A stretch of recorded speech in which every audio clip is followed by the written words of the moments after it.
Στην πλατεία Λαού της Λαμίας, της πόλης που γεννήθηκε ο πρωτοκαπετάνιος του Ελλάς Άρης Βελουχιώτης, πραγματοποιήθηκε η εκδήλωση του ΚΚΕ για την επίσημη πολιτική του αποκατάσταση. Απόφαση της Πανελλαδικής Συνδιάσκεψης διάβασε ο τηλέμαχος Δημουλάς, μέλος του πολιτικού γραφείου του κόμματος. Η Πανελλαδική Συνδιάσκεψη αποφασίζει την επίσημη πολιτική αποκατάσταση του Άρη Βελουχιώτη. Θεωρεί ότι είχε δίκιο ως προς την εκτίμηση που έκανε για τη Συμφωνία της Βάρκιζας.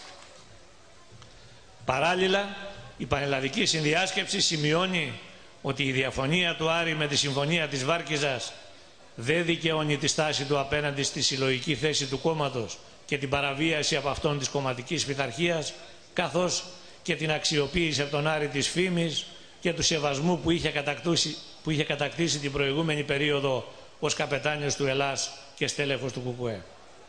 Η στάση του αυτή, που αποτέλεσε ρήξη με τη θεμελιώδη αρχή του δημοκρατικού συγκεντρωτισμού, δεν καθιστά δυνατή τη μεταθάνατο αποκατάσταση και της κομματικής του ιδιότητας.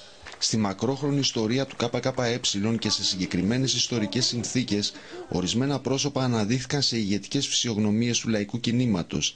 Ένα τέτοιο πρόσωπο την περίοδο της κατοχής και της αντίστασης είναι και ο Άρης Βελουχιώτης, σημείωσε ο τηλέμαχος Δημουλάς. Κανένα πρόσωπο όμως, όσο ικανό κι αν είναι, δεν μπορεί να τραβήξει μπροστά την κίνηση της ιστορίας εάν δεν εκφράζει τις επιδιώξεις των πολλών, των μαζών, της συλλογικής θέλησης και δράσης μέσα στην αναγκαιότητα.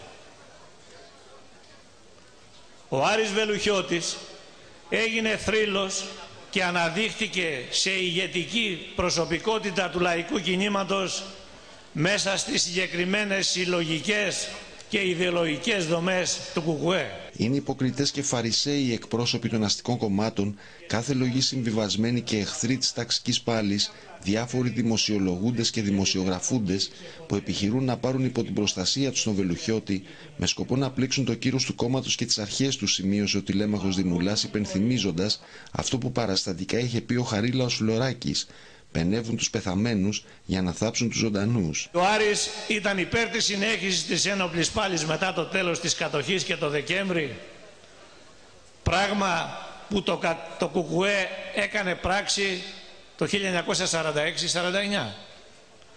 Όλοι αυτοί όμως είναι ορκισμένοι εχθροί της ένοπλης ταξικής πάλης και βγάζουν σπυράκια και μόνο στο άκουσμα της λέξης Δημοκρατικός Στρατός Ελλάδας. Ο Άρης τάχθηκε κατά της συμφωνίας της Βάρκιζας και της παράδοσης των όπλων. Το ΚΚΕ εκτίμησε στη συνέχεια το λάθος αυτό. Όλοι αυτοί υμνούν τη Βάρκιζα, τον αφοπλισμό του λαϊκού στρατού, αλλά αφορίζουν όπως ο διάβολος στο λιβάνι την ουσία της άποψης του ΚΚΕ. Λαμποκοπούν χρυσά σπαθιά, πέφτουν ντουφέ κι άλλα αργά. Ο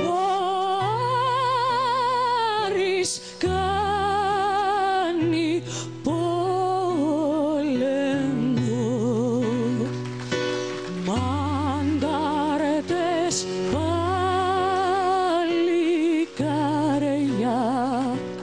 Η εκδήλωση συνεχίστηκε με αντάρτικα τραγούδια πλεγμένα με ανάγνωση κειμένων από τη διακήρυξη της Κεντρικής Επιτροπής του ΚΚΕ για τα 90 χρόνια του κόμματος, καθώς επίσης και κειμένων για την οργάνωση του Εθνικοαπελευθερωτικού Αγώνα από την 6η Ολομέλεια και την οργάνωση του Ανταρτοπολέμου από την 8η Ολομέλεια του κόμματος. Οργανώνοντας ακούρασα τον αγώνα για τα καθημερινά ζητήματα όλων των λαϊκών στρωμάτων και την ένοπλη αντίσταση στους κατακτητές, το κόμμα και ο κάθε κομμουνιστής ξεχωριστά οφείλει να προσανατολίζεται έγκαιρα και σωστά στα σοβαρά γεγονότα που αλλάζουν και θα αλλάζουν κάθε μέρα με γρηγορότερο ρυθμό. Ιδιαίτερη στιγμή η ανάγνωση αποσπασμάτων από το λόγο του Άρη στην εκδήλωση για την απελευθέρωση της Λαμίας που είχε πραγματοποιηθεί στις 29 Οκτωβρίου του 1944. Ποιος είναι λοιπόν πατριώτης, αυτοί ή εμείς? Το κεφάλαιο δεν έχει πατρίδα. και τρέχει να βρει κέρδη σε όποια χώρα υπάρχουν τέτοια. Γι' αυτό δεν νοιάζεται και ούτε συγκινείται με την ύπαρξη των συνόρων και του κράτους.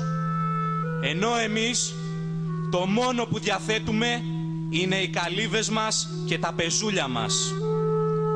Αυτά αντίθετα από το κεφάλαιο που τρέχει όπου βρει κέρδη. Δεν μπορούν να κινηθούν και παραμένουν μέσα στη χώρα που κατοικούμε.